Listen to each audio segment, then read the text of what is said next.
Alright, in this video, I'm going to break down what I call the attraction scale. So basically, all it is a scale out of 10, how much a girl likes you at any given moment, okay?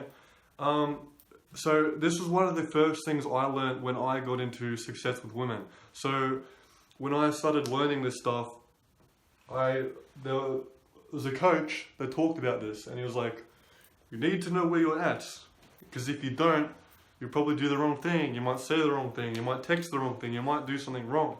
I don't want to make you feel like, oh no, oh shit, I've got to do the perfect thing. You don't necessarily, but without this awareness, what tends to happen is you don't understand where you're at with the girl, whatever dynamic it is, and you might do something wrong that even pushes her away.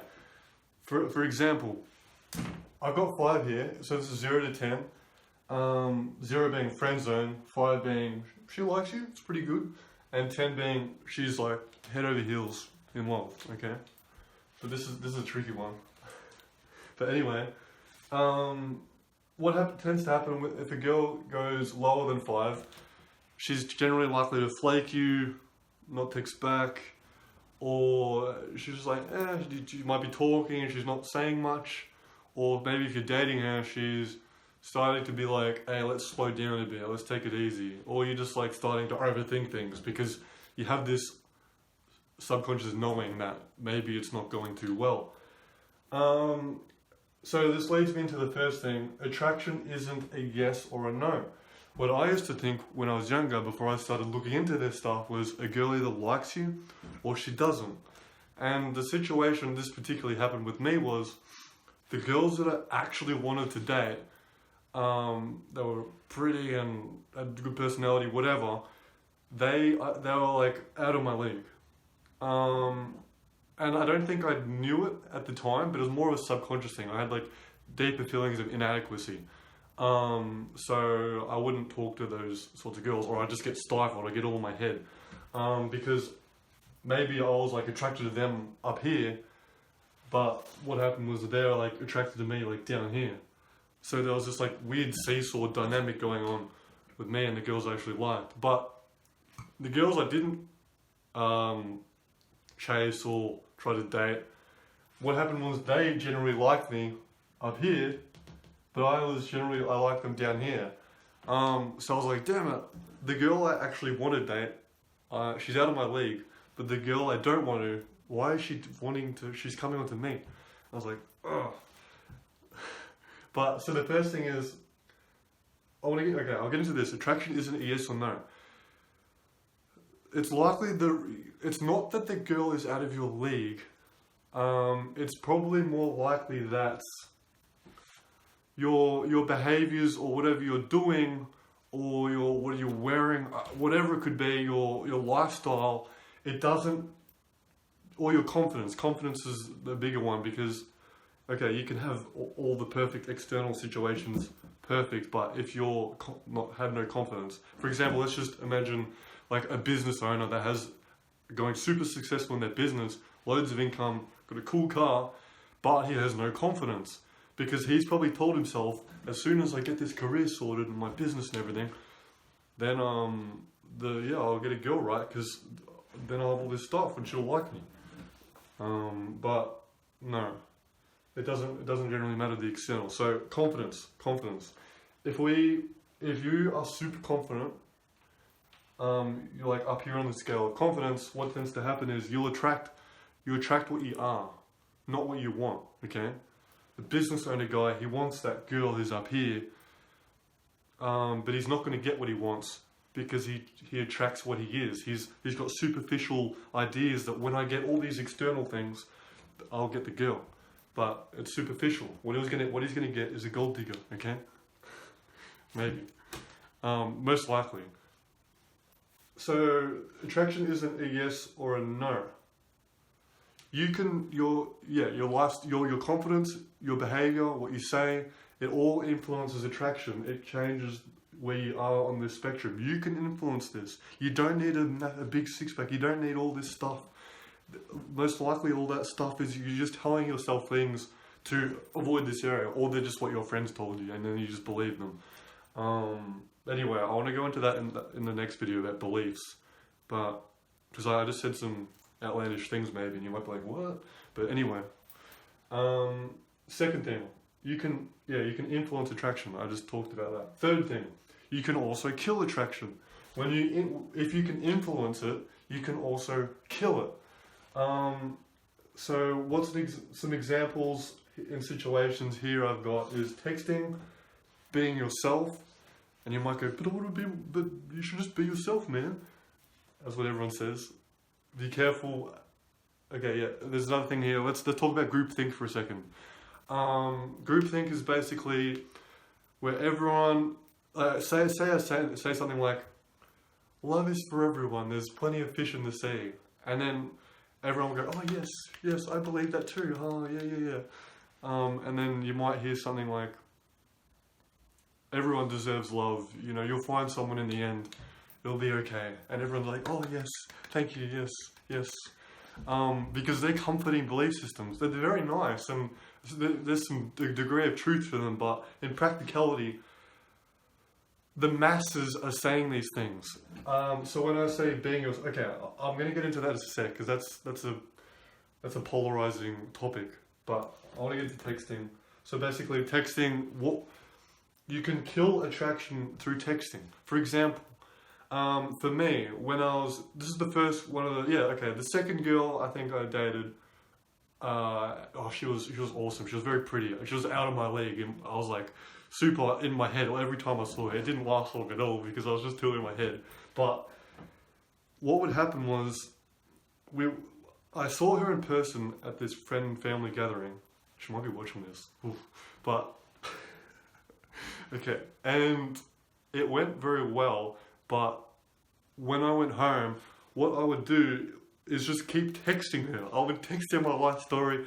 I'd be like, just texting her all this stuff. And at this time, we're still kind of like friends. So we weren't talking about any lovey-dovey stuff or like you like me dynamic. I was just texting her so much. I was like, oh, I need to make sure she keeps her, I'm still in her mind. So I have to text her a ton, right? So I started texting her. I started sending her photos of all my stuff, and I'm like, yeah, look at this thing, look at this. And what happened was, I was doing this every day, and she was texting me back, but she started texting me less and less and less. And I was like, what? So I started texting her more and more and more, because I didn't know any better. I treated girls like, so a Rubik's Cube. You're like, the more effort I give this Rubik's Cube, the more likely I can fix it.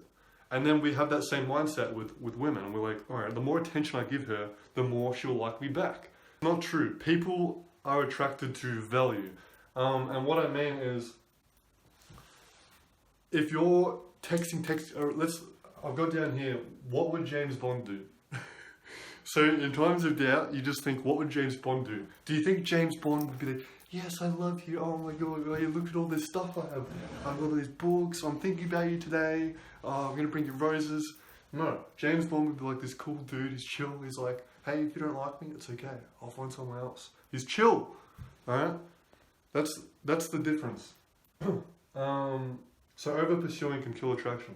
And okay, being yourself. So that relates to what I just talked about. Being yourself, but I love her. I just want to text her all the time. I just want to be with her. I want to show her how much I like her. I feel like texting her. That's being yourself, right? But that's going to kill the attraction because you've lost boundaries. You have no boundaries for yourself. You're willing to do anything to make it work with the girl. And so what happens is the girl's like, oh, this guy, I can just like do nothing. I can just not text him at all and give him nothing. And he's going to be all over me. And so she gets bored. She's like, wow, this guy has no life. He's just completely over pursuing me. Why am I still here? I'm going to stop texting this guy. He's boring me. So that's what being yourself would do. Of course, you could argue being yourself, if you had boundaries, you can still be yourself, of course. But most guys will go, I just want to be myself. I don't want to do all this structure, all this pick-up stuff. I just want to be myself. But you're probably going to kill it if you be yourself and you have no boundaries. Be yourself, but have boundaries. Okay, so that being said, we can also, if you can kill it, you can also build it. And that would be like understanding where you're at on the scale. If a girl is laughing at your jokes, or she's texting you a lot, or if she's smiling, or she's giggling, or she's touching you, you have this subconscious knowing she likes you. You don't have to overthink it. We always overthink things. Did she like me? Did she not? Generally, if things are going well, if she's talking to you, if she's laughing at your jokes, if things are going okay, if she's reciprocating you, if you're flirting, any of these things, generally it's above a 5. Below a 5 is girl is not laughing at jokes, she's not talking to you, it's not going well, she's not texting you back. Generally, it's below a 5. So we can build it if we implement boundaries, if we stop over pursuing. So if a girl pulls away and she stops, what we can do is pull away as well. Because if you just be yourself and just text her a ton more, it's going to kill it even more. So you're going to have a boundary now, and you're going to be like, oh, all right, I really, really, really want to talk to her, but I have a boundary of self-respect, I'm not going to. And what that tells the girl is, wow, this guy isn't like every other guy that's texting me all the time. He's actually interesting, and he's a bit ambiguous. Maybe he's got other options. Maybe he's talking to someone else. Wow, what's going on here? And her attraction will build instead of you killing it, okay? But it's scary, right? Because now you're in this weird territory where you don't know what's going to happen next, but you're just like, you're not texting her, she's not texting you back. Like, oh my God. But you have to, that fear of the unknown, you have to embrace it. Like when I started doing this, I was like, the girl would start coming back, and like, what the fuck, I didn't do anything. I just like didn't text her, I was like walking away. And then she's just like, oh no, come back, I'm sorry. Okay, so you can have boundaries, have self-respect. It's tough. Don't just be yourself. I just really like it. Oh no, come back. Have some boundaries and things will get better, okay? So you can build attraction doing that. So I talked about that, pulling away when things are bad. Having boundaries, talked about that. So not forcing it. But I love her. Please come back. No, I can make this work. We can make it work. Oh, no, I'll do anything. What is it? We'll fix it. It's going to kill it. It's going to kill it because you have no boundaries. You've lost all your self-respect and you've given her everything, okay?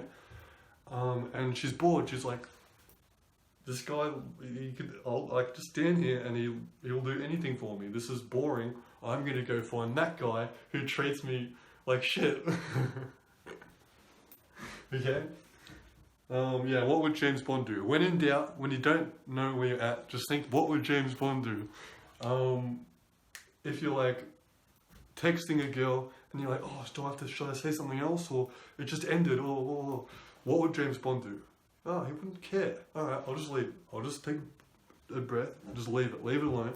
Alright, you're in an interaction with girl.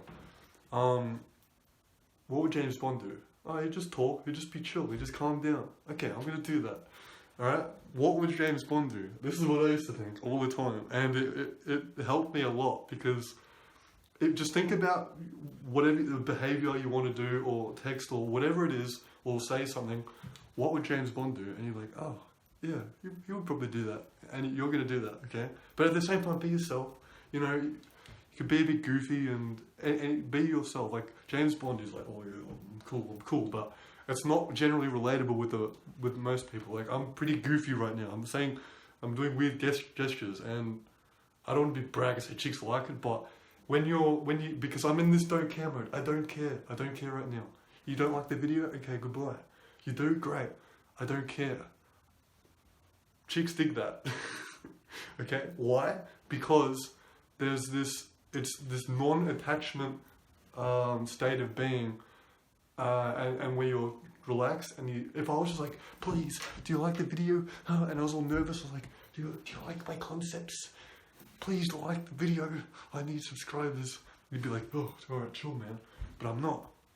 I'm just like, take it or leave it. This is some cool shit, learn it, or you don't, it's okay. So I'm just chill, I'm chilling, alright, chilling. And value and lifestyle. Say you hate your job, you're living with your parents, or anything, that's you're not too happy about, or you're just like unmotivated, you're binging Netflix all the time, what value do you have to offer the girl? If you know you should be hitting the gym, or you know you should be going out and practicing your social skills, no one practices their social skills. Let's get back to groupthink. What are the masses doing? I'll just wait until something happens. I'll just wait for a girl. What I did, I went out 3 to 6 nights a week for 2 years, right? And I got dates, I got numbers, things happened. I improved my confidence. I was not this confident, but things changed. And no one does that. So we gotta leave this groupthink, mass thinking thing and try to think for ourselves. Create a lifestyle that would be more attractive. You can become more confident, but you need to want it. When you want it, you can get it. But when you have all these, all these anxieties and fears, like, oh, I'm not good enough, yeah, I can't do it because of this. No, you can. If you went to the gym, now you'd be someone that goes to the gym. And you'd be like, I'm a guy that goes to the gym. Wow, I've got some muscle now. If you just went to the gym, oh no, I can't do that because I'm not motivated, or I'll do it later. I wanted to focus on my business first. You tell yourself all this shit, but you know you could be doing something, okay? If we work on ourselves, value our lifestyle, we can go up on the scale, and girls will be like, wow, this guy is somebody. I like him, okay? Yep. I think I covered everything I wanted. Pretty happy with how that went, and I hope you got something out of it. And keep this in mind whenever you're texting a girl, whenever you're talking to a girl, whenever you're dating someone, whenever you're in a relationship. Still important. When you're married, it's still important. If you're in a relationship, it doesn't mean, oh, okay, she likes me now, I can do what I want. No. A lot of the time, relationships end. Because something starts, it doesn't mean it's not going to come to an end, perhaps. People assume, oh, when I get in a relationship, it means she likes me and I can relax. I don't have to worry all the time. But until then, no, there's no point at all where attraction's like 10 out of 10, don't have to worry anymore. A lot of relationships end because someone gets a little bit needy and it pushes the other person away. And then the person who's needy freaks out more and pushes them even more away and begs them to come back.